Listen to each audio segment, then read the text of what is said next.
சரியா? தமிழ் சொசைட்டி வந்து ரொம்ப வெயிட்டேஜ் உள்ள ஏரியா அப்படிதானே? டிஎன்பிசியில வெயிட்டேஜ் உள்ள ஏரியா. அதே மாதிரி டெட்டுக்கும் உங்களுக்கு சோசியல் சயின்ஸ் மேஜர் இருக்கவங்களுக்கு கண்டிப்பா என்னது தமிழ் சொசைட்டி பத்தி கொஸ்டின்ஸ் வரும். ஸோ தமிழ் சொசைட்டி அப்படிங்கும்போது உங்களுக்கு பேசிக்கா சிலபஸ் ஆல்ரெடி எல்லாம் பார்த்துருப்பீங்க அப்படிதானே? சிலபஸ்ல தமிழ் சொசைட்டில என்னென்ன டாபிக்ஸ் மெயினா கவர் ஆகுது? தமிழ் சொசைட்டினா நம்ம எதை பத்தி தெரிஞ்சுக்கணும் ஃபர்ஸ்ட். அதாவது சிலபஸ் விடுங்க, சிலபஸ்ங்கிறது செகண்டரி. ஃபர்ஸ்ட் வந்து நீங்க அந்த தமிழ் சொசைட்டினா அதுல என்னெல்லாம் லேர்ன் பண்ணிக்க போறீங்க ஃபர்ஸ்ட். ஏன்னா லேர்ன் பண்ணீங்கன்னா தான் அதாவது நீங்க படிச்சு மனப்பாடம் பண்ணி போய் எக்ஸாம் எழுதுறது ஸ்கூல் காலேஜோட முடிஞ்சது அப்படிதானே? டிஎன்பிஎஸ்சி பொறுத்த வரைக்கும் என்ன பண்ண போறீங்க? லேர்னிங் தான். நீங்க லேர்ன் பண்ணி எந்த அளவுக்கு அதை மைண்ட்ல ஸ்டோர் பண்ணிட்டு அதை வச்சு நீங்க என்ன பண்ணணும்? கெஸ் பண்ணி ஆன்சர் பண்ணணும். ஏதாவது டிஎன்பிஎஸ்சி கொஸ்டின்ஸ் டைரக்டா புக்ல இருந்து அப்படியே கேட்டுட்டு இருக்காங்களா? இப்போ பழைய ட்ரெண்ட் அதெல்லாம் அப்படிதானே? பழையசுலாம் பாத்தீங்கன்னா school book bag box questions சொல்லிட்டு அப்படியே கேட்டுருவாங்க. ஆனா இப்பெல்லாம் அப்படி கிடையாது. இப்போ வந்து என்னன்னா உங்களுக்கு அனலிட்டிக்கல் ஸ்கில் இருக்கா அப்படிங்கிறத என்ன பண்றாங்க பார்த்துட்டு தான் உங்களுக்கு வேலையே தராங்க. அந்த அளவுக்கு என்ன பண்ணிட்டாங்க, கொஸ்டின் ரொம்ப ஸ்டாண்டர்ட் ஆயிடுச்சு. அப்போ உங்களுக்கு தமிழ் சொசைட்டி அப்படிங்கும்போது நீங்க மெயினா உங்களுக்கு அதுல என்னென்ன விஷயங்கள் தெரிஞ்சிருக்கணும் அப்படின்னா, தமிழ் அப்படின்னா தமிழுடைய பேக்ரவுண்டு அப்படிதானே? நம்ம எல்லாருமே ஆல்ரெடி தமிழ்நாட்டில் தான் இருக்கோம் அப்படிதானே? தமிழ் மக்கள் தான். அப்படிங்கும்போது நம்மளுக்கு தமிழ் பேக்ரவுண்டுங்கிறது நமக்கு ஈஸியா நம்மளால என்ன பண்ண முடியும், விளங்கிக்க முடியும். தமிழ் பேக்ரவுண்டுன்னு பார்க்கும்போது உங்களுக்கு என்னதெல்லாம் வரும்? வரலாற்று ஆதாரங்கள் தேவைப்படும் அப்படிதானே? தமிழ்னு ஒரு மொழி இருந்துச்சு அப்படிங்கிறது எதன் மூலமா நம்ம வந்து ஆதாரமா நமக்கு எது? கல்வெட்டுகள், இலக்கியங்கள், இலக்கணங்கள், இதெல்லாம் வச்சுதான் நம்ம என்ன சொல்றோம், தமிழ் மொழின்னு ஒரு மொழி, பழைய மொழி, ரொம்ப பழங்கால ஒரு மொழி, அது இன்னைக்கு வரைக்கும் என்ன பண்றோம், யூஸ்ல இருக்கு அப்படிங்கறத நமக்கு உலகத்துக்கே தெரிய வைக்கக்கூடிய ஒரு யூஸ்ஃபுல் ஒரு இன்ஃபர்மேட்டிவான ஒரு இதா இருக்கு. அப்போ உங்களுக்கு அது என்னதெல்லாம் தேவை? அதுல கல்வெட்டுகள் பத்தி நீங்க என்ன பண்ணிருக்கணும், தெரிஞ்சுக்கணும். தமிழ் அரசர்கள் இல்லையா, சேர சோழ பாண்டியர்கள், அவங்கள பத்தி தெரிஞ்சுக்கணும், பல்லவர்கள், அப்படி அந்த ஒவ்வொரு வரிசையா பார்க்கும்போது உங்களுக்கு தமிழ் சொசைட்டி எப்படி வந்து பரிணாம வளர்ச்சி அடைஞ்சது, ஃபர்ஸ்ட்ல இருந்து இப்போ வரைக்கும் தமிழ் சொசைட்டி எப்படி இம்ப்ரூவ் ஆயிருக்கு அப்படிங்கறத நீங்க தெரிஞ்சுக்கணும். ஸோ அதுல பேஸ்மெண்ட் அப்படின்னு பார்க்கும்போது உங்களுக்கு தமிழ் சொசைட்டில அந்த எப்படி பிரிப்பாங்க அப்படின்னு பாத்தீங்கன்னா, சங்க காலம் அப்படிதானே? சங்க காலம், அதுக்கப்புறம் அந்த காலங்கள், சங்க மருவிய காலம் சொல்லிட்டு பிரிச்சிடுறாங்க.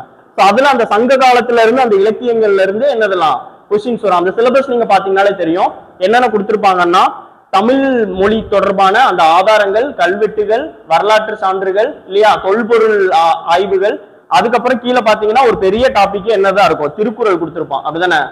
அந்த சிலபஸ்லயே மெயின் வந்து என்னதான் திருக்குறள் கொடுத்திருப்பான். அப்ப திருக்குறள்ல இருந்து கொஸ்டின் ஏரியா வந்து அதிகமா வரும் தமிழ் சொசைட்டில.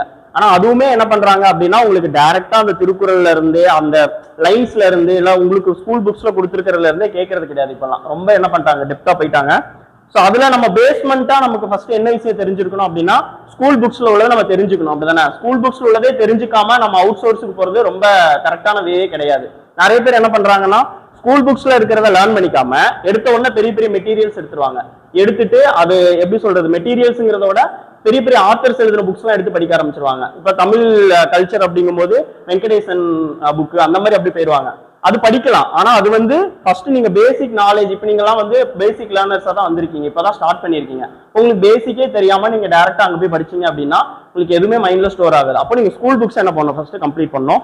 ஸோ ஸ்கூல் புக்ஸ்ல உங்களுக்கு 6th இருந்து தான் போறேன் சரியா? 6th, 7th, 8th, 9th, 10th Tamil கல்ச்சருக்கு என்னென்ன லெசன்ஸ் இருக்கு அப்படிங்கறத நான் சொல்லிடுறேன். அந்த லெசன் மட்டும் என்ன பண்ணலாம், ஃபர்ஸ்ட் கம்ப்ளீட் பண்ணிட்டு அதுக்கப்புறம் நம்ம வந்து எக்ஸஸா வெளியில உள்ள நோட்ஸ் பார்த்துக்கலாம். அதுக்கப்புறம் என்ன பண்ணலாம், ப்ரீவியஸ் இயர் கொஸ்டின்ஸ் அந்த மாதிரி கொண்டு போகலாம் சரியா? ஸோ ஃபர்ஸ்ட் உங்களுக்கு 6th ஸ்டாண்டர்டு, 6th எடுத்துக்கோங்க. 6th ஸ்டாண்டர்டு ஹிஸ்டரி புக்ல உங்களுக்கு வால்யூம் 1, வால்யூம் 1ல ஒரே ஒரு யூனிட் மட்டும் இருக்கு தமிழ் கல்ச்சர் ரிலேட்டடா. என்னது அப்படின்னா, தமிழ்நாட்டின் பண்டைய நகரங்கள் சரியா? தமிழ்நாட்டின் பண்டைய நகரங்கள்னு ஒரு யூனிட் இருக்கு. அந்த யூனிட் ஃபுல்லுமே என்னதான் உங்களுக்கு யூனிட் அந்த தமிழ் சொசைட்டிங்கிற யூனிட் கீழே வரும். அதே மாதிரி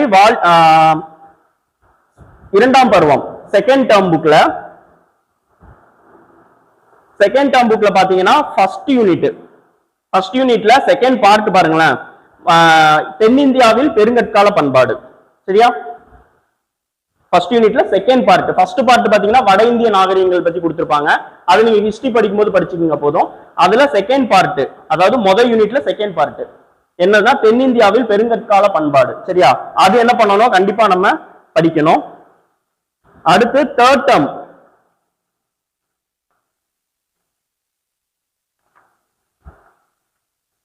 தேர்ட் டேர்ம்ல பாத்தீங்க அப்படின்னா ஃபர்ஸ்ட் யூனிட் பண்டைய கால தமிழகத்தில் சமூகமும் பண்பாடும். சரியா, பண்டைய கால தமிழகத்தில் சமூகமும் பண்பாடும் அந்த சங்க காலத்தை பத்தின இன்ஃபர்மேஷன்ஸ் எல்லாம் கொடுத்திருப்பாங்க. சரியா, ஃபர்ஸ்ட் யூனிட். அதுல ஃபோர்த் யூனிட் தென்னிந்திய அரசுகள் சொல்லி ஒரு யூனிட் இருக்கும். Fourth unit. இந்த 4 யூனிட் மொத்தமே 6th ஸ்டாண்டர்ட்ல இந்த 4 யூனிட் தான் தமிழ் சொசைட்டிக்கு ரொம்ப முக்கியமான யூனிட்ஸ். சரியா, இதெல்லாம் நம்ம இப்போ ஃபர்ஸ்ட் டேர்ம்ல இருக்கக்கூடிய யூனிட்ல ரொம்ப இம்பார்ட்டன்ட் ஆனது மட்டும் பார்ப்போம். நீங்க ஆல்ரெடி 6th ஸ்டாண்டர்ட் படிச்சிட்டீங்களா சோசியல் சயின்ஸ்? டெஸ்ட் இப்போ என்ன டெஸ்ட் பேட்ச் போயிட்டு இருக்கு எனக்கு கரெக்டா தெரியல, அதனாலதான் கேட்கிறேன். 6th ஸ்டாண்டர்ட் கம்ப்ளீட் பண்ணியாச்சா சோசியல் சயின்ஸ் புக்கு? இல்லையா? எந்த மாதிரி போயிட்டு இருக்கு இப்போ ஆக்சுவலா டெஸ்ட்? இன்னைக்கு என்ன டெஸ்ட் எழுதுனீங்க? வந்து நான் படிச்ச டைம்ல என்ன பண்ணுவேன்னா ஃபர்ஸ்ட் ஸ்கூல் புக்கை தான் கம்ப்ளீட் பண்ணிட்டு அதுக்கப்புறம் தான் அடுத்த சோர்ஸ்க்குலாம் போனேன். ஸ்கூல் புக்குன்னு பார்க்கும்போது நான் வந்து சோசியல் சயின்ஸ்னு எடுத்துக்கிட்டேன்னா சோசியல் சயின்ஸ் ஃபுல்லாமே ஃபர்ஸ்ட் டேர்ம் ஃபுல்லா கம்ப்ளீட் பண்றது. அதாவது எப்படின்னா ஜியாகிரபி, ஹிஸ்டரி, சிவிக்ஸ் மூணுமே கம்ப்ளீட் பண்ற மாதிரி தான். சரியா, மூணுமே கம்ப்ளீட் பண்ணிட்டு தான் போவேன். அப்படி வந்து ஒரு கிளான்ஸ் வந்து ஹிஸ்டரிக்காக போவோம். ஆனா ஹிஸ்டரிக்கு இப்போ வெயிட்டேஜ் ரொம்ப கம்மி தான். எனக்கு தெரிஞ்சு குரூப் 4க்கு 5 கொஸ்டின் நினைக்கிறேன். இப்போ ஹிஸ்டரிக்கு முன்னாடி கூட கொஞ்சம் வெயிட்டேஜ் இருந்தது, இப்போ வெறும் 5 கொஸ்டின் தான். அப்போ உங்களுக்கு அந்த அளவுக்கு அதுக்கு ரொம்ப ஹிஸ்டரி அண்ட் சயின்ஸுக்கு ரொம்ப இம்பார்ட்டன்ஸ் கொடுத்து இப்போ படிக்க வேண்டியதில்லை. உங்களுக்கு எது வெயிட்டேஜான ஏரியாங்கிறத பார்த்து என்ன பண்ணணும், அதை தான் ஃபர்ஸ்ட் படிக்கணும். அதுல உங்களுக்கு இந்த தமிழ் சொசைட்டிங்கிறது வெயிட்டேஜான ஏரியா தான். சரியா, ஸோ இப்போ அந்த ஃபர்ஸ்ட் 6th ஃபர்ஸ்ட் டேர்ம்ல இருக்கக்கூடிய தமிழ்நாட்டின் பண்டைய நகரங்கள் அப்படிங்கறத பத்தி பார்ப்போம். ஸோ பண்டைய நகரம் அப்படின்னாலே உங்களுக்கு என்னதெல்லாம் மைண்டுக்கு வரும்? தமிழ்நாட்டுல பண்டைய நகரங்கள் அப்படின்னால நம்ம எதெல்லாம் சொல்லுவோம் மெயினா? ஒரு ஏதாவது கெஸ்ஸிங் இருக்கா? பண்டைய நகரங்கள் அப்படிங்கும் போது அந்த சேர சோழ பாண்டியர்களுடைய தலைநகரங்கள் எல்லாம் கண்டிப்பா என்னதான் சொல்லுவோம்? இம்பார்ட்டன்டான ஏரியாவா சொல்லுவோம். அப்ப அப்படி பார்க்கும்போது என்னதெல்லாம் வரும்? பூம்புகார் இல்லையா, சேரர்களுக்கு, சாரி சோழர்களுக்கு. அதே மாதிரி பாண்டியர்களுக்குன்னு பாத்தீங்கன்னா என்னது வரும்? மதுரை வரும். சோழர்களுக்கு கேரளா அந்த சைடு உள்ளதெல்லாமே வந்து சாரி சேரர்களுக்கு கேரளா சைடு உள்ளதெல்லாமே என்ன சேரர்கள். சோழர்கள்ங்கிறது எந்த ஏரியா வரும்? தஞ்சாவூர் அந்த டெல்டா பகுதி, அதெல்லாமே என்னது சோழர்கள். பாண்டியர்கள் நம்ம மதுரையில இருந்து கீழே. ஸோ அதுல இருந்து பார்க்கும்போது நம்ம இந்த புக்ல என்னென்ன நகரங்கள் கொடுத்துருக்காங்கன்னா பூம்புகார் ஒண்ணு கொடுத்துருக்காங்க, மதுரை ஒண்ணு கொடுத்துருக்காங்க, காஞ்சி. சரியா, இது மூணுமே பண்டைய நகரங்களா கொடுத்துருக்காங்க. என்னென்ன இன்னைக்கு இப்ப நம்ம பார்க்க போறோம் அந்த 3 நகரத்தை பத்தி தான். பூம்புகார் ஒண்ணு, செகண்ட் வந்து என்னது மதுரை, 3வது காஞ்சி. சரியா, ஸோ பூம்புகார் அப்படின்னு பார்க்கும்போது ஃபர்ஸ்ட் ஒரு சின்ன பேசிக்ல இருந்தே நம்ம போவோம். சரியா, உலகிலேயே ரொம்ப தொன்மையான நகரம் அப்படின்ட்டு எதை சொல்றோம் நம்ம? மெசபடோமியா. சரியா, மெசபடோமியா அந்த சுமேரியர்கள் வாழ்ந்த காலம் இல்லையா, அதை தான் நம்ம என்ன சொல்லுவோம்? மெசபடோமியா நாகரிகம் சொல்லுவோம். நீங்க இந்த சிந்து சமவெளி பத்தி படிக்கும்போது பாத்தீங்கன்னா வரும். அதுதான் இதுக்குள்ளேயே ரொம்ப பழமையானது. 6500 ஆண்டுகள் என்னது பழமையானது மெசபடோமியா நாகரிகம். சரியா, ஸோ இது வந்து 6500 ஆண்டுகளுக்கு முற்பட்ட ஒரு நாகரிகம். ஸோ நம்ம தமிழ் நாகரிகம் அப்படின்னு சொல்லி பார்க்கும்போது இப்போ ரீசெண்டா கூட தாமிரபரணி நாகரிகத்தை சொன்னாங்க இல்லையா. தாமிரபரணி நாகரிகம் என்ன சொல்லியிருந்தாங்க? கிட்டத்தட்ட 3500 ஆண்டுகளுக்கு மேல பழமையானது அப்படிங்கறத என்ன பண்ணியிருக்காங்க? கண்டுபிடிச்சிருக்காங்க. அப்ப நம்ம ஏரியா தான் இல்லையா, திருநெல்வேலி, தூத்துக்குடி, இதெல்லாமே என்னது தாமிரபரணி ஓடக்கூடிய ஒரு நாகரிகம் உள்ள ஆற்றங்கரை நாகரிகம் உள்ள செழிப்பான இடம் தான். இதெல்லாம் என்னதுதான் கிட்டத்தட்ட அப்ப நம்ம இதெல்லாம் 3500 ஆண்டுகளுக்கு முற்பட்ட ஒரு நாகரிகம் சொல்றாங்க. சரியா, ஸோ ஃபர்ஸ்ட் வந்து பூம்புகார் பத்தி பார்க்க போறோம். இது ஒரு பழமையான நாகரிகம். சரியா, இங்க வந்து பாத்தீங்கன்னா முக்கியமான 2 கேரக்டர்ஸ் வருவாங்க பூம்புகார்ல. யார் வருவா? கோவலன் கண்ணகி இல்லையா. சிலப்பதிகாரத்துடைய கதை மாந்தர்களான கோவலன் கண்ணகி எங்கதான்? அந்த பூம்புகார் நகர் தான். ஸோ அவங்க இந்த ஊர்ல தான் என்ன பண்ணிருப்பாங்க? பிறந்திருப்பாங்க. ஸோ இந்த பூம்புகார் வந்து ஒரு துறைமுக நகரம் இல்லையா. பூம்புகார் இப்ப இருக்கா? இப்ப இல்ல, அப்படிதானே. கடல் கோளால என்ன ஆயிருச்சு? சூழ்ந்து அழிஞ்சு போயிருச்சு அந்த இடம். ஆனா என்னது, அது ஒரு துறைமுக நகரமா விளங்கி இருக்கு. ஸோ இது எந்த கடற்கரையில இருக்கும்? மேப் அப்படியே மைண்ட்ல கொண்டு வந்துடணும் டக்குன்னு. பூம்புகார் எந்த கடற்கரையில வரும்? வங்காள விரிகுடால வருமா, அரபிக்கடல்ல வருமா?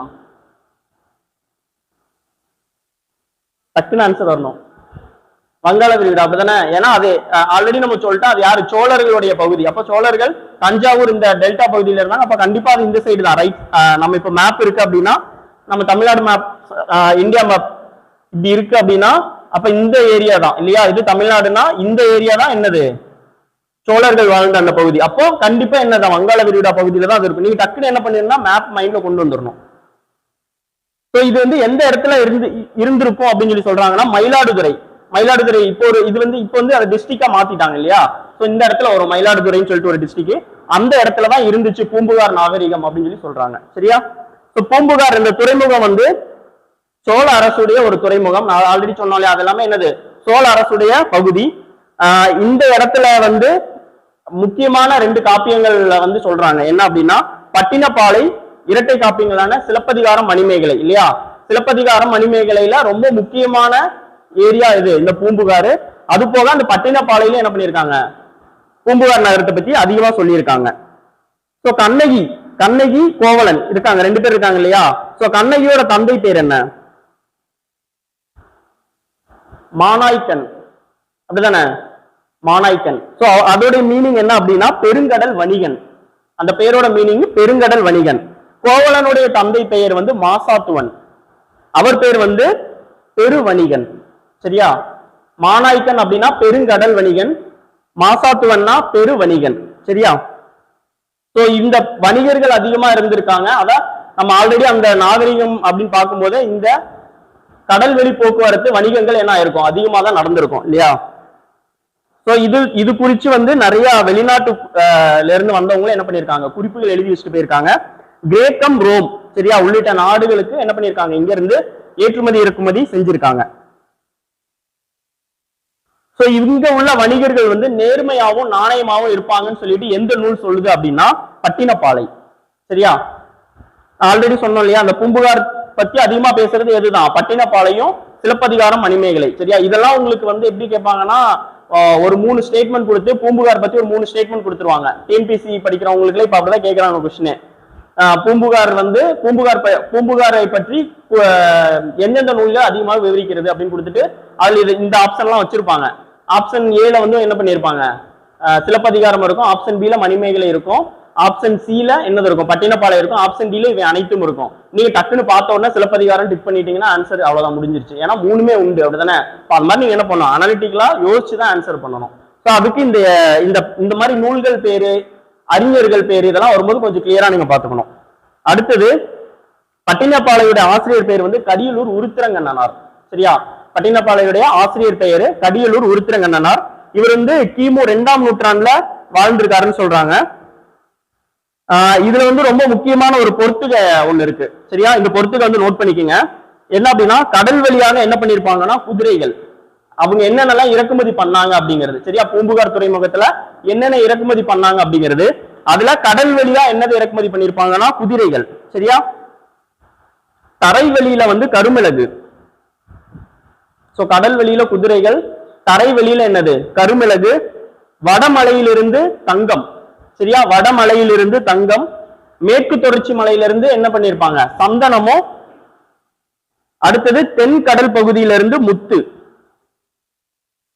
ஃபர்ஸ்ட் என்னது பார்த்தோம், கடல் வழியா என்னது குதிரைகள், அடுத்தது தரை வழியா என்னது கருமிளகு, வடமலையிலிருந்து என்னது தங்கம்,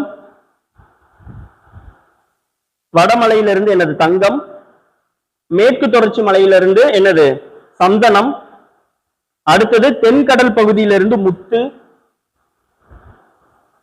தென்கடல் பகுதியிலிருந்து முத்து, கிழக்கு பகுதியிலிருந்து என்னது பவளம், கிழக்கு பகுதியிலிருந்து மேற்கு பகுதியிலிருந்து சந்தனம், சந்தனம் சந்தனம், தென்கடல் பகுதியிலிருந்து முத்து, கிழக்கு பகுதியிலிருந்து பவளம்,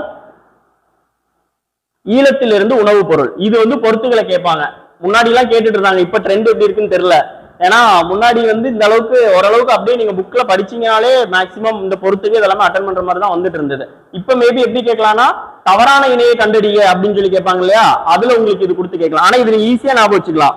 குதிரை வந்து நார்மலா நம்ம கண்ட்ரில வந்து இருக்காது. சரியா? அதிகமா எல்லாமே என்ன பண்ணிருப்பாங்கன்னா இறக்குமதி பண்ணிருப்பாங்க. அப்போ அது எங்க இருந்தா அவர் கண்டிப்பா கடல் வழியா தான் வந்தாகணும் நம்ம நாட்டுக்கு இல்லையா? அப்போ குதிரை வந்து என்னது கடல் வழி ஞாபகம் வச்சுக்கலாம். மிளகு வந்து தரைவெளி. சோ மிளகு வந்து நம்ம தேசத்துல ஆல்ரெடி விளைஞ்சிட்டு இருக்கிறதா, அப்ப என்ன பண்ணலாம், தரைவெளியில என்ன பண்ணிக்கலாம், மிளகு வந்திருக்கும் ஞாபகம் வச்சுக்கோங்க. வடமலையிலிருந்து தங்கம், மேல வடமலைனா நமக்கு இமயமலை அப்படின்னு ஞாபகம் வச்சுக்கோங்க. வடமலை வடக்கு பகுதினால நம்ம இமயமலை பகுதி தானே சொல்லுவோம். அங்க இருந்து என்னது தங்கம். அடுத்தது மேற்கு தொடர்ச்சி மலை. மேற்கு தொடர்ச்சி மலைனால என்னதுதான் கேரளா சைடு, அப்படித்தானே? மேற்கு தொடர்ச்சி மலை எங்க இருக்கும், இங்கதானே வரும்.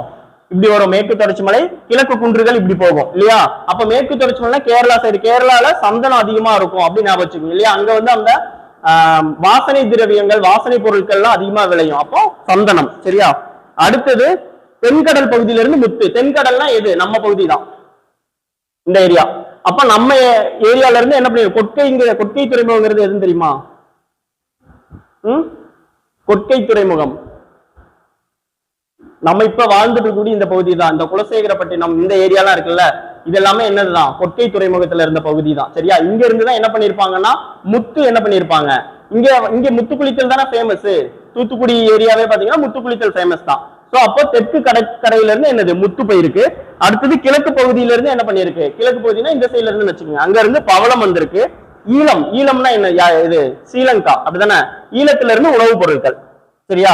சோ இது வந்து நீங்க அந்த எந்தெந்த ஏரியால இருந்து எது எது வந்துச்சு, அந்த ஃபுட்டு, அதுக்கப்புறம் எந்தெந்த ஐட்டம்ஸ் வந்துச்சுங்கிறத மைண்ட்ல வச்சுக்கனால என்ன பண்ணலாம், ஈஸியா போட்டுடலாம் இது. அடுத்தது இங்க வந்து ஒரு கப்பல் கட்டும் தளமும் கப்பல் செப்பனிடும் தளமும் இருந்ததா சொல்றாங்க. சரியா. கப்பல் கட்டும் தளம் அப்படின்னா கப்பல்லாம் இது பண்ணுவாங்க இல்லையா, அதை இந்த சிந்து சமவெளி நாகரிகத்துல படிச்சீங்கன்னா தெரியும். லோக்கல், குஜராத்ல லோக்கல் அப்படிங்கிற இடத்துல என்ன பண்ணிருப்பாங்க, இந்த கப்பல் கட்டும் தளம் இருந்திருக்கும் அப்படிங்கறத சொல்லுவாங்க. அது மாதிரி நம்ம இந்த தமிழ்நாட்டுல இந்த பூம்புகார்ல என்னது இருந்திருக்கு, கப்பல் கட்டும் தளமும் கப்பல் செப்பனிடும் தளமும் இருந்திருக்குன்னு சொல்றாங்க. அடுத்தது புகார் நகரம் வந்து கிபி 200க்கு அப்புறம் என்ன ஆயிருச்சு, கடல் சூழ்ந்து என்ன ஆயிருச்சு, அழிஞ்சிருச்சு அப்படின்னு சொல்லி சொல்றாங்க கிபி 200க்கு அப்புறம். சரியா. இதெல்லாமே வந்து புகார் நகரத்தை பத்தி நம்ம தெரிஞ்சுக்க வேண்டிய சின்ன சின்ன முக்கியமான விஷயங்கள். இது என்ன பண்ணுங்கன்னா, இப்போ நீங்க ஷார்ட் நோட்ஸ் மாதிரி எடுத்துட்டு திரும்ப உங்களோட school book 6th standard first டேர்ம்ல இருக்கக்கூடிய அந்த ஸ்கூல் புக்ல போய் ஒரு தடவை வாசிச்சு பாருங்க. சரியா. அடுத்து மதுரைன்னா நம்ம என்ன சொல்லுவோம், சங்கம் வளர்த்த நகரம் இல்லையா. முதல் சங்கம், இடைச்சங்கம், கடைச்சங்கம் அப்படின்னு சொல்லி சொல்லுவாங்க. அதுல முக்கியமா கடைசியில அந்த கடைச்சங்கம் இருந்தது எங்கதான், மதுரையில தான் இல்லையா. அந்த சங்கம் வளர்த்தது மதுரைன்னு சொல்லி சொல்லுவாங்க. பாண்டியர்களும் சோழர்களும் களப்பிரர்களும் என்ன பண்ணிருப்பாங்க, மதுரையை ஆட்சி பண்ணிருப்பாங்க. மதுரைக்கு பக்கத்துல இருக்கக்கூடிய முக்கியமான அகழ்வாய்வு இடம் ஏதாவது ஒண்ணு சொல்லுங்க பாப்போம். மதுரைக்கு பக்கத்துல ரொம்ப அடிக்கடி நியூஸ்ல நீங்க கேள்விப்பட்டுட்டே இருக்கக்கூடிய ஒரு இடம், அகழ்வாய்வுனாலே ஃபர்ஸ்ட் அதை தான் சொல்லுவாங்க. அது இல்லாம அகழ்வாய்வுங்கிற இதுவே வராது. மதுரைக்கு பக்கத்திலேயே எந்த இடம், கீழடிங்கிறது ஒரு வார்த்தை இல்லாம தமிழ் நாகரிகமே வெளியில வரல இல்லையா. ஃபர்ஸ்ட் மெயினா எல்லா இந்த தொல்பொருள் ஆய்வுகளும் எங்கதான் பண்ணாங்க, கீழடியில தான் பண்ணாங்க. சிவகங்கை மாவட்டத்துல, அதாவது மதுரைக்கும் சிவகங்கைக்கும் நடுவில் அந்த பார்டர்ல இருக்கும் அந்த ஏரியா. சோ அங்கதான் என்னது, மதுரையுடைய அந்த பழங்கால சான்றுகள் வந்து அகழ்வாய்வுல அதிகமா கிடைச்சிருக்குன்னு சொல்றாங்க. கடைச்சங்க காலம், கடைச்சங்கம் எங்க இருந்ததுன்னு சொல்லிட்டோம் ஆல்ரெடி, மதுரையில இருந்தது இல்லையா. அந்த கடைச்சங்க காலத்துல தமிழ் பணி செய்த புலவர்கள் மொத்தம் எத்தனை பேர்னா 49 பேர். 49 புலவர்கள் என்ன பண்ணிருப்பாங்க, கடைச்சங்க காலத்துல இருந்த புலவர்கள். சரியா.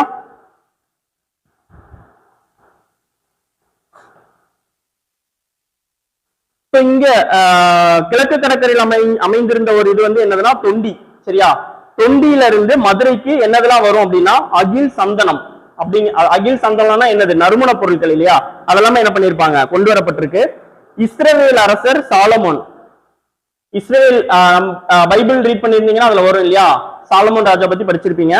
அந்த சாலமோன் அவர், அந்த அரசர் வந்து முத்துக்களை எங்க இருந்து இறக்குமதி பண்ணிருப்பாருன்னா நம்ம அடிக்கடி போயிட்டு இருக்கக்கூடிய ஏரியா தான் ஓரியில இருந்தா என்ன பண்ணிருப்பாங்க, முத்துக்களை அங்க இஸ்ரேலுக்கு என்ன பண்ணிருக்காங்க, ஏற்றுமதி பண்ணியிருக்காங்க. அடுத்தது பாண்டியர்களின் துறைமுகமான கொட்கைக்கு அருகில் ஊரி, அதான் கொட்கை, பாண்டியருடைய துறைமுகம் கொட்கை சொல்றாங்க இல்லையா, அதான் எது கொட்கைன்னா எதுதான், நான் இப்ப சொன்னேன்ல நம்ம அந்த குலசேகரப்பட்டினம் அந்த ஏரியாவை தான் என்ன சொல்றாங்கன்னா கொட்கைன்னு சொல்றாங்க. சோ அந்த கொட்கைக்கு அருகில தான் என்னது இருக்கு, ஊரி இருக்குன்னு சொல்லியிருக்காங்க. பக்கத்துல தானே, அதுல இருந்து ஒரு 20 கிலோமீட்டர்ஸ்க்குள்ள வரும் இல்லையா. ரோமானிய நாணயங்கள் தயாரிக்கும் தொழிற்சாலையும் எங்க இருந்திருக்கு, மதுரையில இருந்திருக்கு. ரோமானிய நாணயங்கள் தயாரிக்கும் தொழிற்சாலை எங்க இருந்திருக்கு, மதுரையில இருந்திருக்கு. மதுரை பத்தி 2 முக்கியமான குறிப்புகள் இருக்கு. என்ன அப்படின்னா, கிரேக்க வரலாற்று ஆசிரியர் மெகஸ்தனிஸ், கேள்விப்பட்டிருப்பீங்களா, மெகஸ்தனிஸ்ங்கிறவர் என்ன பண்ணிருக்காரு, அதிகமா மதுரை பற்றின தகவல்களை குறிப்பிட்டிருக்காரு. அடுத்தது மௌரிய வம்ச அரசரான சந்திரகுப்தரின் அமைச்சர் யாரு அப்படின்னா சாணக்கியர். மௌரியர்கள் நீங்க படிச்சிருப்பீங்க ஹிஸ்டரியில, சரியா? அந்த மௌரியர்கள்ல உள்ள ஒரு அரசர் தான் யாருன்னா சந்திரகுப்தர். அவருடைய அமைச்சர் பேரு சாணக்கியர், சரியா? அவர் எழுதின அர்த்த சாஸ்திரம் அப்படிங்கிற நூல்லையும் என்ன பண்ணிருக்கு, மதுரையை பற்றின குறிப்புகள் இருக்கு. இது வந்து உங்களுக்கு இந்த ரெண்டு இதையும் வந்து கொடுத்து ஸ்டேட்மெண்ட் எது கரெக்ட் தப்புன்னு கூட கேட்கலாம் இல்லையா? ஃபர்ஸ்ட் வந்து என்ன கொடுத்திருக்காங்க, கிரேக்க வரலாற்று ஆசிரியர் மெகஸ்தனிஸ்க்கு பதிலாக இண்டிகா வேற யாராவது ஒருத்தவங்களோட பேரை கொடுத்துட்டு, செகண்ட் ஆப்ஷன்ல இந்த சந்திரகுப்தர் அமைச்சரான சாணக்கியர் மதுரை பற்றி தனது அர்த்த சாஸ்திரம் அப்படிங்கிற நூல் பேர வேற ஒரு நூலை கொடுத்துட்டு கேட்கலாம். அப்ப என்ன வரும், ரெண்டுமே தப்பு அப்படிங்கறத நீங்க கெஸ் பண்ணணும். அப்போ உங்களுக்கு இந்த பாயிண்ட் ஃபுல்லுமே தெரிஞ்சாதான் என்ன பண்ண முடியும். முன்னாடி எப்படின்னா சந்திரகுப்த மௌரியருடைய அமைச்சர் யாரு அப்படிங்கிறது மட்டும் தெரிஞ்சாலே போதும், டைரக்டா கொஸ்டின்ல இருக்கும். ஆனா இப்ப அப்படி கிடையாது. அந்த ஒரு ஃபுல் ஸ்டேட்மெண்ட்டும் உங்களுக்கு தெரிஞ்சுனா தான் என்ன பண்ண முடியும், கரெக்டா தப்பானே கெஸ் பண்ண முடியும். அந்த மாதிரி இருக்கு. அதனால இது எல்லாமே கொஞ்சம் டீட்டெயிலா நல்லா பாத்துக்குங்க. யானை போகக்கூடிய அளவுல கீழே அந்த சுரங்க பாதைன்னு சொல்லுவாங்க இல்லையா, நம்ம அந்த படத்துகள் எல்லாம் பார்த்திருப்போம், காட்டுவாங்க. ஒரு இதை ஓபன் பண்ணுவாங்க, ஓபன் பண்ணிட்டு என்ன பண்ணுவாங்க, கீழ்வெளியில தப்பிச்சு போறதுக்கு இதுக்கெல்லாம் யூஸ் பண்ணுவாங்கன்னு சொல்லுவாங்க. அந்த மாதிரி யானைன்னா எவ்வளவு பெருசு இருக்கு, அந்த யானை போகக்கூடிய அளவுக்கு பெரிய சுரங்க பாதைகள் இருந்துச்சு அப்படின்னு என்ன பண்றாங்க சொல்றாங்க. சோ மதுரை நம்ம என்னன்னு சொல்லுவோம், தூங்கா நகரம் சொல்லுவோம் இல்லையா? எப்பவுமே லைட் எரிஞ்சுக்கிட்டே இருக்கும். மதுரைக்கு போனீங்கன்னா நான் ஒரு 2 வருஷம் மதுரையில் ஒர்க் பண்ணியிருக்கேன். அங்க மதுரையில எல்லாம் பாத்தீங்கன்னா ஃபுல்லா லைட் எரிஞ்சுக்கிட்டே தான் இருக்கும். நீங்க எங்க போனாலும் என்ன பண்ணலாம், சாப்பிடலாம், சாப்பாடு எங்க போனாலும் கிடைக்கும். அந்த மாதிரி எல்லா கடைகளும் ஓப்பன்லயே இருக்கும். அதனால மதுரையில் வந்து 2 அங்காடிகள் இருக்கு. என்ன அப்படின்னா நாலங்காடி, அல்லங்காடி. நாலங்காடி அப்படின்னா பகல் நேரத்துல செயல்படக்கூடிய கடைகள். அல்லுனா இரவு இல்லையா தமிழ்ல, அப்ப அல்லங்காடி அப்படின்னா என்னது, இரவு நேரத்துல செயல்படக்கூடிய கடைகள். இதெல்லாமே நீங்க மனப்பாடம் பண்ண வேண்டியது இல்ல, ஜஸ்ட் அதோடைய மீனிங் புரிஞ்சுக்கிட்டீங்கனால என்னது மைண்ட்ல ஈஸியா நின்றோம், சரியா? இது எல்லாமே என்னது மதுரை மாநகரை பத்தினது. சோ இது போக நீங்க எக்ஸ்ட்ரா இன்னும் என்ன பண்ணலாம், டீடைல்ஸ் மதுரை பத்தி இன்னும் நிறைய தெரிஞ்சுக்கலாம். மதுரைக்கு என்னென்ன ஃபேமஸ், அங்க வந்து ஜிஐ டேக் எதெல்லாம் கொடுத்திருக்காங்க. ஜிஐ டேக்னா என்ன தெரியுமா, ஜியோகிராபிக்கல் இண்டெக்ஸ்னு சொல்லுவாங்க, கேள்விப்பட்டிருக்கீங்களா? ஜிஐ டேக் புவிசார் குறியீடு கொடுப்பாங்க இல்லையா? இது வந்து 2003ல இருந்து தான் என்ன பண்ணாங்க அப்படின்னா ஃபர்ஸ்ட் ஸ்டார்ட் பண்ணாங்க ஜிஐ டேக். இந்த ஜிஐ டேக் வந்து எதுக்கு கொடுப்பாங்க பேசிக்கா அப்படின்னா, ஒரு இடத்துல ஒரு பொருள் ஃபேமஸா இருக்கு, அந்த பொருளை என்ன பண்ணணும், உலகறிய செய்யணும், அதோடைய வர்த்தகத்தை அதிகமாக்கணும், விரிவாக்கணும் அப்படிங்கிறதுக்காக தான் என்ன பண்ணுவாங்க ஜிஐ டேக் கொடுப்பாங்க. ஸோ அந்த மாதிரி விஷயங்கள் அதெல்லாமே கொஞ்சம் அதை நான் உங்களுக்கு ஜிஐ டேக் என்னென்ன பொருள் எந்தெந்த ஊர்ல வாங்கியிருக்குது நான் ஒரு நாள் தனியா உங்களுக்கு சொல்றேன், சரியா? அது வந்து கரண்ட் அஃபேர்ஸ்லயும் உங்களுக்கு ரீசெண்டான பாயிண்ட்ஸ்ல நிறைய தேவைப்படும். மதுரை அப்படிங்கும்போது உங்களுக்கு என்னது ஞாபகம் வரும், ஃபர்ஸ்ட் மல்லிகைப்பூ இல்லையா ஞாபகம் வரும். அப்படி அந்தந்த ஊர்ல எது ஃபேமஸோ அந்த பொருளுக்கு என்ன கொடுத்துருப்பாங்க, ஜிஐ டேக் கொடுத்துருப்பாங்க. இப்ப நம்ம ஊர்ல பாத்தீங்கன்னா உடங்குடி கருப்பட்டிக்கு ஜிஐ டேக் கொடுத்துருக்காங்க, தெரியும்ல? அந்த மாதிரி உடங்குடி வெற்றிலைக்கு கொடுத்துருக்காங்க. ஸோ அந்த மாதிரி நீங்க ஒவ்வொரு பொருளும் எதுக்கெல்லாம் ஜிஐ டேக் இருக்கு அப்படிங்கிறத தெரிஞ்சுக்கணும், சரியா? ஸோ இது வந்து மதுரையை பத்தினது. அடுத்தது காஞ்சி பத்தி பார்க்க போறோம். காஞ்சி அப்படின்னாலே சமணர்கள் அதிகமா வாழ்ந்த பகுதி தான் காஞ்சி, சரியா? காஞ்சிபுரம் சொல்றோம் இல்லையா, அதை தான் காஞ்சின்னு ஷார்ட்டா சொல்றாங்க. ஸோ அந்த காஞ்சிபுரத்துல சமணர்கள் பௌத்தர்கள் அதிகமா வாழ்ந்திருப்பாங்க. அந்த பௌத்த மடாலயங்களும் அந்த சமணர்களுடைய அந்த கோயில்களும் அதிகமா இருந்த காணப்பட்ட ஏரியா எதுதான், காஞ்சிபுரம் தான். ஸோ இங்க வந்து நாலந்தா பல்கலைக்கழகத்தில் பயின்ற சீன பயணி யுவான் சுவாங், கேள்விப்பட்டிருப்பீங்க இல்லையா? யுவான் சுவாங் சீன பயணி. அவர் வந்து என்ன பண்ணிருப்பாரு, கூடுதல் படிப்புக்காக அவருடைய ஹையர் எஜுகேஷனுக்காக எங்க வந்திருப்பாரு, காஞ்சிக்கு வந்திருப்பாரு, சரியா? காஞ்சியில வந்து அங்கிருந்த ஒரு கடிகையில படிச்சிருப்பாரு. சோ இதுல வந்து ஒரு 2 முக்கியமான கோட்ஸ் இருக்கு, அதை கொஞ்சம் நல்லா நோட் பண்ணிக்கீங்க. நகரங்களில் சிறந்தது காஞ்சி அப்படின்னு சொல்றது யாருன்னா காளிதாசர். நகரங்களில் சிறந்தது காஞ்சி, சரியா? அப்படின்னு சொன்னது யாரு, காளிதாசர். கல்வியில் கரையில்லாத காஞ்சி, கல்வியில் கரையில்லாத காஞ்சி அப்படின்னு சொன்னது திருநாவுக்கரசர். கல்வியில் கரையில்லாத காஞ்சின்னு சொன்னது திருநாவுக்கரசர். சோ நகரங்களில் சிறந்தது காஞ்சின்னு சொன்னது காளிதாசர், கல்வியில் கரையில்லாத காஞ்சின்னு சொன்னது திருநாவுக்கரசர், சரியா?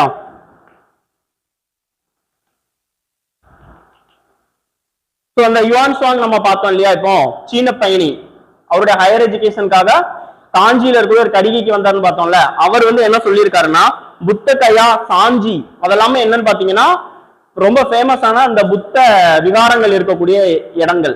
அந்த வரிசையில இந்தியாவுடைய 7 இந்திய புனித தலங்கள்ல காஞ்சியும் ஒண்ணு அப்படின்னு சொல்லியிருக்காரு, சரியா? அந்த புத்தர்களுடைய புனித ஸ்தலங்கள் சொல்றாங்க இல்லையா, அந்த வரிசையில காஞ்சியும் என்ன பண்றாரு சேர்த்தி யார் சொல்றா, யுவான் சுவாங் சொல்றாரு, சரியா? சோ தொண்டை நாட்டுல மிக பழமையான நகரம் எதுதான்? காஞ்சி. சோ இங்க இருந்த முக்கியமான சான்றோர்கள் யார் யாரு சொல்றாங்கன்னா தர்மபாலர், ஜோதிபாலர், சுமதி, போதி தர்மர். 7ஆம் அறிவு பார்த்திருப்பீங்க அப்படிதானே எல்லாரும்?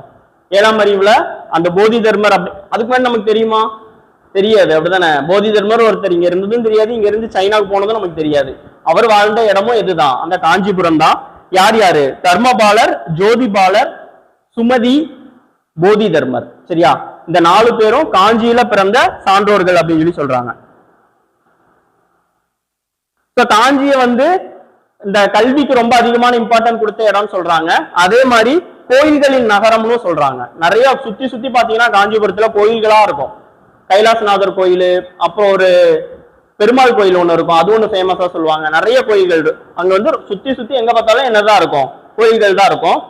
அது வந்து என்ன சொல்றாங்க? கோயில்களின் நகரம்னு எதை சொல்றாங்க? காஞ்சிபுரத்தை சொல்றாங்க. சரியா?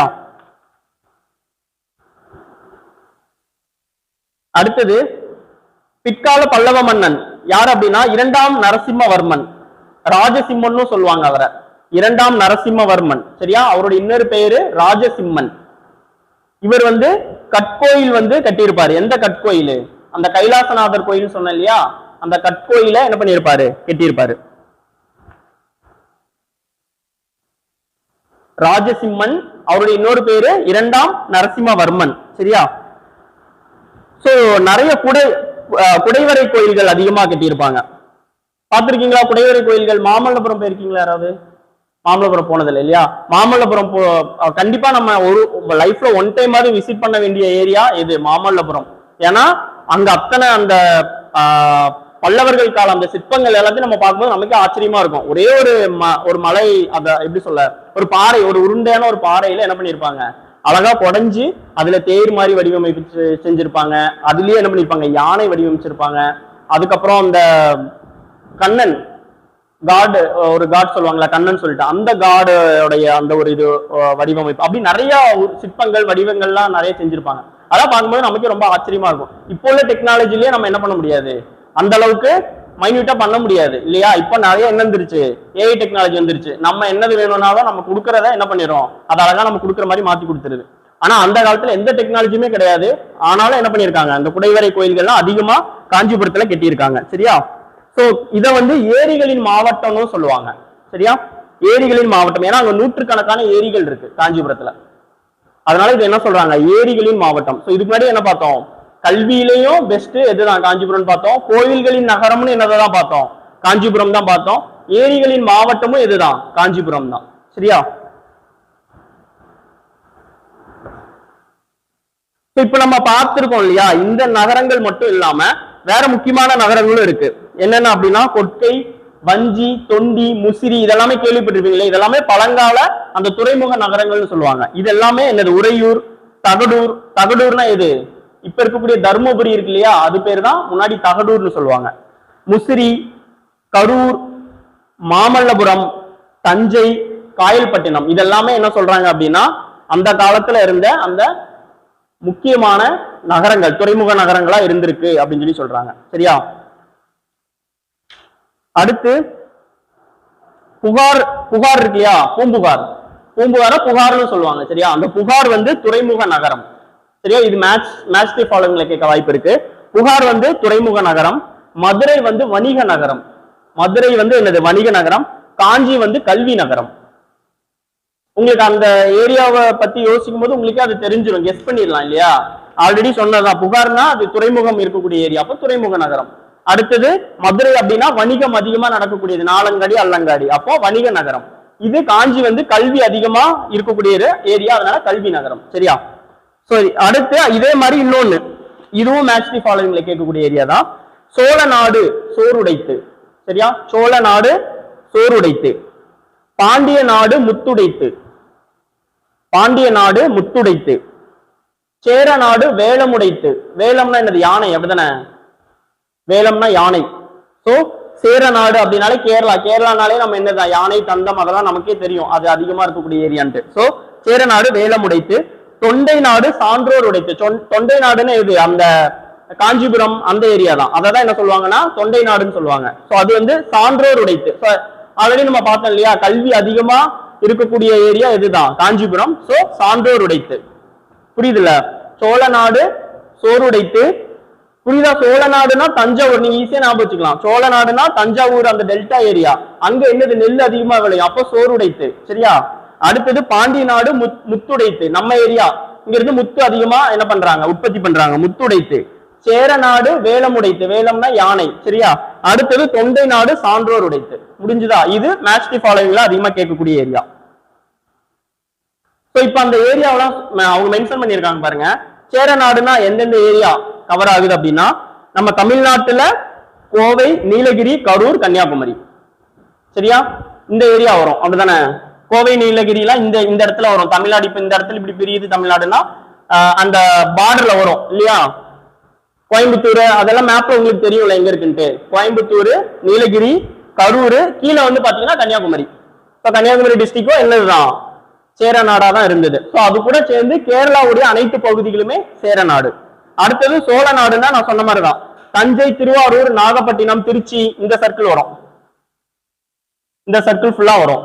தஞ்சை, திருவாரூர், நாகப்பட்டினம், திருச்சி, புதுக்கோட்டை, இதெல்லாமே என்னது, சோழ நாடு. பாண்டிய நாடுங்கிறது நம்ம இருக்க ஏரியா தான். மதுரைக்கு கீழே டவுன் சைடு எல்லாமே என்னதுதான் பாண்டிய நாடு. மதுரை, ராமநாதபுரம், சிவகங்கை, வேற என்னது வரும், தூத்துக்குடி, திருநெல்வேலி, இது எல்லாமே பாண்டிய நாடு. தொண்டை நாடுனா காஞ்சிபுரம், திருவள்ளூர், இந்த சர்க்கிள் வரும். இந்த சென்னையை சுத்தி வர சர்க்கிள் வரும். இதெல்லாமே தொண்டை நாடு. காஞ்சிபுரம், திருவள்ளூர், திருவண்ணாமலை, வேலூர், விழுப்புரம், அந்த ஏரியா எல்லாமே என்னது வரும், தொண்டை நாடு வரும். சோ நீங்க மேப் வச்சு இதெல்லாமே மைண்ட்ல வச்சுக்கிட்டீங்கன்னா நீங்க மனப்பாடம் பண்ணணும்னு அவசியம் கிடையாது. அப்படிதானே? தொண்டை நாடுனா அப்ப இந்த மேல இருக்கக்கூடிய ஏரியா. அப்போ அடுத்து பாண்டி நாடுனா town side of south Tamil Nadu. அதே மாதிரி என்னது, சேர நாடுனா கேரளாவும் தமிழ்நாட்டுடைய அந்த முக்கியமா அந்த கேரளா பார்டர்ல இருக்கக்கூடிய ஏரியா அப்படின்னு நீங்க என்ன பண்ணிக்கலாம், ஞாபகம் வச்சுக்கலாம். சோ இந்த யூனிட்ல இதான் முக்கியமான ஏரியா. இந்த 3 நகரங்கள் பத்தி பார்த்திருக்கோம். சரியா? அடுத்தது செகண்ட் டேர்ம். ஒரு யூனிட் முடிஞ்சு. சரியா? ஃபர்ஸ்ட் டேர்ம் முடிஞ்சு அதில் உள்ளது. செகண்ட் டேர்ம்ல பாத்தீங்க அப்படின்னா ரொம்ப முக்கியமான ஏரியா அதுதான். செகண்ட் டேர்ம்ல அதுல வந்து செகண்ட் பார்ட் பாத்தீங்கன்னா போதும். சரியா? அந்த யூனிட்ல ஃபர்ஸ்ட் பார்ட் வட இந்திய நாகரீகம் பத்தி கொடுத்திருப்பாங்க. அது நீங்க ஹிஸ்டரியில படிக்கும்போது படிச்சுக்கங்க. தமிழ் சொசைட்டிக்கு என்ன தேவையோ அதை மட்டும் நான் இங்க சொல்றேன். ஸோ தென்னிந்தியாவிலும் தமிழ்நாட்டிலும் நிலவிய பண்பாடுகள் பத்தி கொடுத்திருக்காங்க. சரியா? சோ செம்பு காலம் அப்படின்னு சொல்லி சொல்லுவாங்க. கேள்விப்பட்டிருக்கீங்களா? செம்புனா என்னது, தாமிரம் இல்லையா? அந்த செம்பு கண்டுபிடிச்ச காலத்தை என்ன சொல்றாங்க, செம்பு காலம் சொல்லுவாங்க. சோ அதை எப்படி பிரிப்பாங்க அப்படின்னா, அதோட இங்கிலீஷ்ல என்ன சொல்லுவாங்க அப்படின்னா சால்கோலித்திக் ஏஜ் அப்படிம்பாங்க.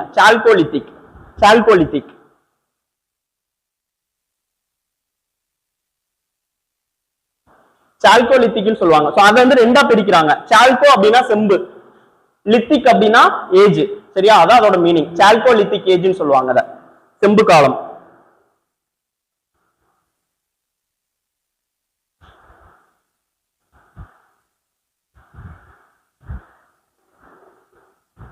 சோ அந்த செம்பு காலம் என்ன எதை சொல்றாங்க அப்படின்னா, அந்த சிந்து சமவெளி நாகரிகம் முடிஞ்சு இரும்பு காலம் இதெல்லாம் வரும், லைனா வரும். நீங்க அந்த கற்காலத்துல இருந்து அப்படியே படிச்சுட்டு இருந்தீங்கன்னா தெரியும்.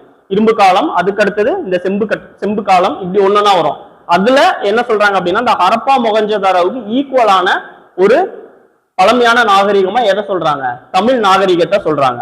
ஏன்னா நம்ம ஆல்ரெடி இப்போ வந்து ரீசெண்டான ரிசர்ச்லயும் என்ன சொல்லியிருக்காங்க, தாமிரபரணி நாகரிகமே கிட்டத்தட்ட 3100 வருஷங்களுக்கு முன்னாடி பழமையானது அப்படிங்கிற மாதிரி சொல்லியிருக்காங்க. அப்படிங்கும்போது கிட்டத்தட்ட நம்ம அந்த சிந்து சமவெளி நாகரிகத்துக்கு ஈக்குவல் தான் இல்லையா? சோ இந்த பெருங்கற்காலம் அல்லது இரும்பு காலம் அப்படிங்கறது என்ன சொல்லுவாங்க அப்படின்னா மெகாலித்திக் ஏஜ். இது எல்லாமே கிரேக்க சொல்லாதான் இருக்கும். சரியா? கிரேக்க சொல் இது எல்லாமே, அதுவும் ரொம்ப முக்கியம். இந்த மாதிரி முக்கியமான வார்த்தை சொன்னாலே கண்டிப்பா அது எதுவா தான் இருக்கும், ஒண்ணு கிரேக்க சொல்லா இருக்கும், இல்லைன்னா லத்தீன் சொல்லா இருக்கும். ரெண்டுல ஒன்னாதான் இருக்கும். ஆனா மேக்சிமம் ஒரு சின்ன டிப்ஸ் மட்டும் சொல்றேன், அது எல்லா இடத்துலயும் அப்ளை பண்ணாதீங்க, உங்களுக்கு தெரியாத இடத்துல அப்ளை பண்ணுங்க. இப்போ சால்கோலித்திக் ஏஜ் அப்படிங்கிறது நம்ம என்ன சொல்லுவோம் அப்படின்னா, ரொம்ப ஒரு மெயின் ஹெட் அப்படிதானே, மெயின் ஹெட்டிங்னு சொல்லலாம். கரெக்ட் தானே? இரும்பு காலம், செம்பு காலம், கற்காலம் இப்படின்னு சொல்லிட்டு நம்ம வரும்போது இந்த மாதிரியான ஹெட்டிங்ஸ் எல்லாமே ரொம்ப இம்பார்ட்டன்ட் ஆனது. அப்போ அந்த மெயினான ஹெட்டிங் எல்லாமே மேக்சிமம் எதாதான் இருக்கும், கிரேக்க சொல்லாதான் இருக்கும். சரியா? இது எல்லாமே மேக்சிமம் கிரேக்க சொல்லாதான் இருக்கும். இதுக்கு கீழே சப் ஹெட்டிங்ஸ் மாதிரி வரும் தெரியுமா? அந்த இதுல இப்போ எப்படி சொல்றது, ஒரு நாகரீகம் அப்படிங்கிறதுக்கு அதுக்கு கீழே வரக்கூடிய அந்த பண்பாடு, கலாச்சாரம், இந்த மாதிரியான வார்த்தைகள், அந்த மாதிரியான பெயர்கள் எதுல இருந்து வரும் அப்படின்னா அது எல்லாமே எதுவா இருக்கும்? லத்தீனா இருக்கும். சரியா? மோஸ்ட்லி இப்படிதான் இருக்கும். நீங்க புக்ஸ்ல நீங்க படிக்கும்போது பாத்தீங்கன்னா உங்களுக்கு நல்லாவே தெரியும். மெயின் ஹெட்டிங்ஸ் அது எல்லாமே என்னவா இருக்கும்? கிரீக் வேர்ட்ஸா இருக்கும். இதெல்லாமே லத்தீன் வேர்ட்ஸா இருக்கும். சரியா? சோ இன்கேஸ் உங்களுக்கு அந்த இடத்துல எக்ஸாம் ஹால்ல கன்ஃபியூஸ் ஆகுது அப்படின்னா உங்களுக்கே தெரியல அந்த வார்த்தையை பார்த்தா அது இம்பார்ட்டன்டான ஹெட்டிங் வேர்டா இல்ல அது சப் ஹெட்டிங்ல வர வேர்டான்னு தெரியும். சோ அந்த மாதிரி வேர்ட்ஸை என்ன பண்ணிக்கலாம் வச்சு கொஞ்சம் நீங்க ஈஸியா போட்டுக்கலாம். சோ இது வந்து அடுத்தது தமிழ்நாட்டுடைய அந்த பெருங்கற்காலம்ங்கிறது என்னது அப்படின்னா இரும்பு காலம் இருந்துச்சு இல்லையா, அததான் என்ன சொல்லுவாங்கன்னா பெருங்கற்காலம் சொல்லுவாங்க. அந்த டைம்ல தான் நமக்கு இங்க நிறைய என்னது கிடைச்சிருக்கும்? வரலாற்று சான்றுகள், கல்வெட்டுகள், புதை பொருட்கள், படிமங்கள்லாம் அதிகமா கிடைச்சிருக்கும். சோ அந்த இதை என்ன சொல்லுவாங்கன்னா மெகாலித்திக் ஏஜ். இங்க சால்கோலித்திக் பார்த்தோமா, செம்பு காலம், அது பேரு மெகாலித்திக். மெகாலித்திக் லித்திக்னாலே என்னதுதான்? ஏஜ் தான். சோ அந்த காலத்தை தான் என்ன சொல்றாங்க? லித்திக்னு சொல்லுவாங்க. இது வந்து மெகாலித்திக் ஏஜ்னு சொல்லுவாங்க. சரியா? எதனால இதை வந்து பெருங்கற்காலம்னு சொல்றாங்கன்னா இறந்தவங்களுக்கு நார்மலா முன்னாடி என்ன பண்ணிருப்பாங்கன்னா எப்படி சொல்றது, அது ஒரு பெரிய பானை மாதிரி இது பண்ணி அதுக்குள்ள என்ன பண்ணிடுவாங்க? இறந்தவங்கள போட்டு வச்சிருவாங்க. அதுக்கப்புறம் இந்த பெருங்கற்காலத்துல என்ன பண்ணாங்கன்னா இறந்தவங்களை கீழே பிதைச்சிட்டு அதுக்கு மேல ஒரு பெரிய கல்லை போட்டு மூடுற பழக்கம் வந்தது. அதாவது இப்ப இருக்கக்கூடிய இந்த சமாதி நம்ம எல்லாம் நார்மலா இப்ப பாக்குறோம் இல்லையா, சமாதி என்ன பண்றாங்க? உள்ள பிதைச்சிட்டு மேல என்ன பண்றாங்க? ஒரு கல் வச்சு மூட. இப்ப வந்து பெரிய டிசைன் போடுறாங்க, மேல பெரிய என்ன பண்றாங்க? ஒரு இது மாதிரியே கோயில் மாதிரியே கெட்டுற அளவு கூட பெருசா கொண்டு போயிட்டாங்க. ஆனா அப்போ ஸ்டார்டிங் ஸ்டேஜ் என்ன பண்ணிருக்காங்க? இறந்த மக்களை பிதைச்சு அதுக்கு மேல கல்ல கொண்டு வந்த காலம் அதுதான் என்ன சொல்றோம் நம்ம பெருங்கற்காலம் அப்படின்னு சொல்லி சொல்றோம். சரியா? பெரிய கல்லை வச்சு மூடிட்டாங்க, அவ்வளவுதான். சிம்பிளா ஞாபகம் வச்சுங்க. இறந்தவங்களே பெரிய கல்லை வச்சு மூடுறாங்க, அதனாலதான் அது என்னது பெருங்கற்காலம் அந்த காலத்து பேரு. சோ தமிழகத்துல இருந்த அந்த இரும்பு காலம் அல்லது பெருங்கற்காலம் அந்த காலத்துல இருந்த முக்கியமான அகழ்வாய்வு நடந்த இடத்தை பத்தி நான் இப்ப சொல்ல போறேன். இது ரொம்ப முக்கியமான ஏரியா. தமிழ் சொசைட்டில கண்டிப்பா 2 கொஸ்டினாவது என்ன பண்ணிடுவான்? அகழ்வாய்வு நடந்த இடத்தை பத்தி கேட்டுருவான். அந்த அகழ்வாய்வு நடந்த இடத்தை பத்தி நம்ம தெரிஞ்சுக்காம டிஎன்பிசில அந்த 2 கொஸ்டின் அட்டனே பண்ண முடியாது. சரியா? அதுல முக்கியமானது ஆதிச்சநல்லூர், நம்ம தூத்துக்குடி மாவட்டத்துல இருக்கு இல்லையா. முன்னாடி வந்து முன்னாடி பழைய புக்ல பாத்தீங்கன்னா திருநெல்வேலி மாவட்டம் கொடுத்திருப்பான். ஆனா இப்ப வந்து நம்ம கரண்டா தூத்துக்குடி மாவட்டம் பிரிஞ்சதுக்கு அப்புறம் அது எங்கதான் இருக்கு? தூத்துக்குடி மாவட்டத்துல தான் இருக்கு. இங்க வந்து முதுமக்கள் தாலி, இதுதான் அந்த பெரிய அந்த பானன் சொன்ன இல்லையா, அது பேர் முதுமக்கள் தாலி. இறந்து போனவங்க என்ன பண்ணுவாங்க? அதுக்குள்ள போட்டு பிரிசர்வ் பண்ணி வச்சிருவாங்க. சோ அது வந்து முதுமக்கள் தாலி. பல்வகைப்பட்ட மட்பாண்டங்கள், கத்தி, ஈட்டி, அம்பு, அந்த மாதிரி என்ன பண்ணிருக்கு? நிறைய பொருள் எங்கதான் கிடைச்சிருக்கு? ஆதிச்சநல்லூர்ல கிடைச்சிருக்கு. சரியா? அடுத்தது வெண்கலத்தான வெண்கலம். வெண்கலம்னா தெரியுதுல உங்களுக்கு? வெண்கலம். அந்த வெண்கலத்துல செய்யப்பட்ட புலி, யானை, மான், இந்த 3 உருவ பொம்மைகளை எங்க கிடைச்சிருக்கு? நம்ம ஆதிச்சநல்லூர்ல கிடைச்சிருக்கு. போயிருக்கீங்களா ஆதிச்சநல்லூர் அருங்காட்சியகத்துக்கு? போயிருக்கீங்களா? டைம் இருக்கும்போது சும்மா போய் பாருங்க ஆதிச்சநல்லூர் அருங்காட்சியகம். அதே மாதிரி இப்ப திருநெல்வேலியில் ஒரு மியூசியம் ஒன்று ஓபன் பண்ணிருக்காங்க. அதெல்லாம் என்ன பண்ணுங்க, போய் பார்க்கும்போது நமக்கே ஒரு ஆச்சரியமா இருக்கும். அந்த அதாவது இப்ப உள்ள டெக்னாலஜிக்கு நம்ம என்ன வேணாலும் செய்யலாம் இல்லையா. ஆனா அப்போ எந்த டெக்னாலஜியுமே இல்லாத காலத்துல அவங்க எந்த அளவுக்கு நம்ம தமிழர்கள் வந்து வாழ்ந்திருக்காங்க அப்படிங்கறத நீங்க அந்த இடத்துல போய் பாத்தீங்கன்னா, ஏன்னா நம்ம வந்து ரொம்ப பழமையான நாகரிகம் உள்ள ஏரியா அப்படிதானே. தூத்துக்குடி, திருநெல்வேலிலாம் ரொம்ப பழைய நாகரிகம் உள்ள ஏரியா. அப்படிங்கும்போது நீங்க இதெல்லாம் கண்டிப்பா போய் ஒரு தடவை விசிட் பண்ணி பாருங்க. சோ அதுக்கப்புறம் வந்து மட்பாண்டங்கள் செய்தல், கல்லு மற்றும் மரத்தை பயன்படுத்தி பொருட்களை செய்தல், இது எல்லாமே என்ன பண்ணியிருக்காங்க? நம்ம இந்த ஏரியால பண்ணிட்டு இருந்தக்கூடிய அந்த தொழில்களா சொல்றாங்க. சரியா? அடுத்தது கீழடி. அந்த தொல்பொருள் ஆய்வுன்னு வரும்போது மெயினான ஏரியாக்கள் நம்ம சின்ன வயசு ஸ்கூல்ல இருந்து படிச்சுட்டு இருக்கும் போது இருந்தே இந்த பேரா நம்ம படிச்சுட்டே இருப்போம் அப்படிதானே. ஆதிச்சநல்லூர், கீழடி, அதுக்கப்புறம் ஈரோடு மாவட்டத்தில் ஒரு ஏரியா வரும் பையம்பள்ளி, வேலூர்ல பையம்பள்ளி, ஈரோடுல கொடுமணல், இந்த ஏரியாலாம் என்ன பண்ணிருப்போம்? அதிகமா அந்த அகழ்வாய்வு நடந்த இடமா நம்ம பார்த்துக்கிட்டே இருக்கோம். அதுல அடுத்த செகண்ட் பார்க்க போறது வந்து கீழடி. இந்த கீழடி வந்து கிமு 200க்கு முன்னாடி உள்ளதுன்னு சொல்றாங்க. கிறிஸ்துக்கு முன் 200 ஆண்டுகள் பழமை. அப்படின்னா இப்ப 2026ல இருக்கமா, பிளஸ் ஒரு 200 கூட்டிங்க, அப்ப 2226 வருடம் என்னது இப்போ உள்ளதுக்கு கனெக்ட் பண்ணீங்கன்னா 2226 வருடம் பழமையானதுதான் என்னது கீழடி நாகரிகம். சரியா? சோ இது எங்க இருக்கு அப்படின்னா சிவகங்கை மாவட்டத்துல திருப்புவனம் அப்படிங்கிற தாலுக்கால தான் என்னது இருக்கு? கீழடி இருக்கு. சிவகங்கை மாவட்டம் திரிபுவனம் அப்படிங்கிற தாலுக்கால இருக்கு. சரியா? இங்க வந்து பாத்தீங்கன்னா தமிழ் பிராமி எழுத்து பொறிக்கப்பட்ட மண்பாண்டங்கள் நிறைய கிடைச்சிருக்கு கீழடியில. கீழடினாலே மெயினா அந்த மண்பாண்டங்கள் அதிகமா கிடைச்சிருக்கும். நீங்க அந்த எக்ஸாம்ல மெயினா பார்க்கும்போது மட்பாண்டங்கள் வந்து கிடைச்ச ஏரியா அப்படி ரிலேட்டடா கொஸ்டின் கேட்டாலும் நீங்க என்ன பண்ணலாம், கீழடி தாராளமா போடலாம். ஏன்னா அதிகமா மட்பாண்டங்கள், ஏன்னா அந்த ஏரியா பாத்தீங்கன்னா மட்பாண்ட தொழில் ரொம்ப அதிகமா இருக்கும். நம்ம ஏரியா கம்பேர் பண்ணும்போது அங்க அதிகமா இருக்கும். அந்த மட்பாண்டங்கள் அதிகமா கிடைச்சது அப்படின்னு சொல்லி வந்து ரிலேட்டடா கொஸ்டின் கேட்டா என்ன பண்ணலாம், கீழடின்னு போடலாம். தெரியாததுக்கு சொல்றேன், தெரிஞ்சுன்னா நீங்க கரெக்டா ஆன்சர் பண்ணணும். தெரியாத பட்சத்துக்கு நீங்க கெஸ் பண்றதுக்காக நான் அதை சொல்றேன். சரியா? அடுத்தது அங்க வந்து நல்லா செங்கற்களால கட்டப்பட்ட நல்ல ஒரு நகர நாகரிகமா மக்கள் வாழ்ந்திருக்காங்க. சரியா? நல்ல அழகா வீடுகள்லாம் என்ன பண்ணிருக்காங்க, சுட்ட செங்கற்களால கட்டப்பட்ட வீடுகளா இருக்குன்னு சொல்றாங்க. 2017 என்ன பண்ணிருப்பாங்கன்னா இந்திய தொல்லியல் துறை ஏஎஸ்ஐ ஃபுல் ஃபார்ம் யாருக்கா தெரியுமா? ஏஎஸ்ஐ கேள்விப்பட்டிருக்கீங்களா? ஜியோகிராஃபில படிச்சிருப்பீங்க. Archaeological survey of India.